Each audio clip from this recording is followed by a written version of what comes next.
आप सब? आशा करती हूँ आप सब बहुत अच्छे होंगे। बच्चों, आज आपकी हिंदी की क्लास 4th का चैप्टर नंबर 16 शुरू करते हैं। आपके चैप्टर का नाम है बच्चों प्राथमिक उपचार। ठीक है, आज हमारा जो कहानी का नाम है वो है प्राथमिक उपचार। ठीक है, आइए पाठ का सार पढ़ लेते हैं। सबसे पहले पाठ का सार है बच्चों, प्रस्तुत पाठ में लेखक ने प्राथमिक उपचार के महत्व को बताया है।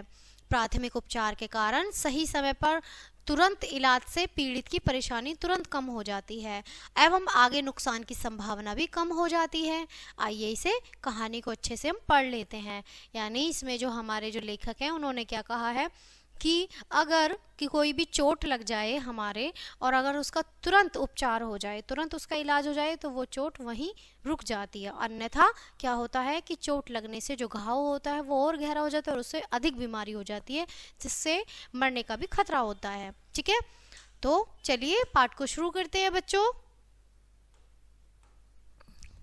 छुट्टी का दिन था, बरसात का मौसम था, रिमझिम बूंदें पड़ रही थी। सौरभ कुछ दोस्तों के साथ मेरे घर आया। ठीक है, यहाँ पर ये दोस्त हैं और यहाँ पर जो दोस्त हैं वो बोल रहे हैं कि सौरभ मेरे घर आया, यानी कि सब लोग उसके घर आए। ठीक है, कहने लगा हम सब ने आज पास के पहाड़ पर जाने का निश्चय किया है, तुम भी चलो। ऐसे सुहावने समय में कौन सैर को न जाना चाहेगा। यानी इतना अच्छा मौसम है, सुहावना। अब बरसात का जब मौसम आता है बच्चों सभी को अच्छा लगता है, कितना सुहावना मौसम है, किसका मन नहीं कहेगा बाहर घूमने का। मैं भी उसके साथ हो लिया, यानी मैं भी उसके साथ हमें हाँ मिला दी कि हाँ भाई होना चाहिए। हम सब 6 लोग थे। सौरभ हमारी टुकड़ी का नायक था। वह एक थैला कंधे पर लटकाते हुए था। हम सब खाली हाथ। सौरभ के थैले का हमने बहुत मजाक उड़ाया। यानी सौरभ ने अपने कंधे पर थैला टांग लिया था और हमने उसके थैले का क्या करा, बहुत मजाक उड़ाया। और एक ने तो उसे लद्दू का ही खिताब दे डाला। यानी एक ने तो उसे लद्दू कह दिया कि थैला टांग के ऐसा लग रहा है तो जैसे लद्दू हो, है ना। कूदते फांदते हम पहाड़ पर जा पहुंचे। वहां चारों तरफ हरियाली थी, कहीं फूल खिल रहे थे, कहीं झरने बह रहे थे। एक तो पहाड़, दूसरे बरसात का मौसम और इस पर हल्की हल्की फुहार। हमारा मन खुशी से नाच उठा। इधर उधर घूमकर हम खाने बैठे। खा पी कर हम खेल कूद में लग गए।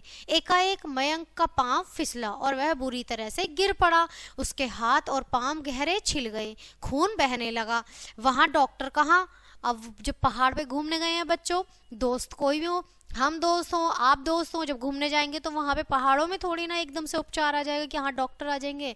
ठीक है, हम सब तो फिक्र में पड़ गए। मगर सौरभ ने कहा घबराओ मत।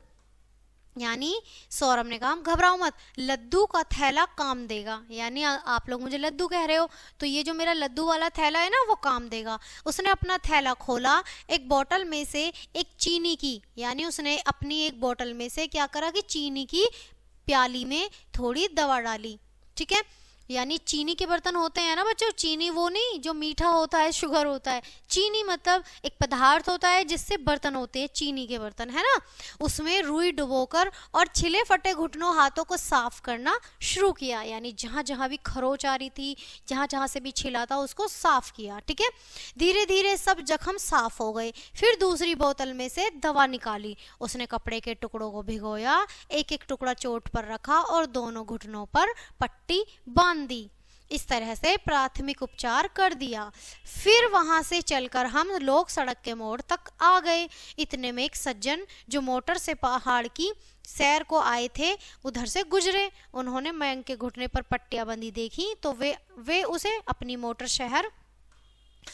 मोटर में शहर ले जाने को तैयार हो गए। यानी अपनी मोटरसाइकिल पर बिठाकर ले जाने के लिए शहर वो तैयार हो गए। उसने मयंक और सौरभ को मोटर पर भेज दिया, मोटरसाइकिल पर, और सब पैदल चलने लगे। यानी सब पैदल लौट आए। ठीक है, सौरभ मयंक को सीधा अस्पताल ले गया। डॉक्टर ने जख्मों की पट्टियां खोली, जख्म देखे। उन्होंने पूछा घाव का प्राथमिक उपचार किसने किया है। अब उन्होंने सवाल किया डॉक्टर ने। सौरभ ने बताया कि वह अपने थैले में प्राथमिक उपचार के लिए जरूरी चीजें रखता है।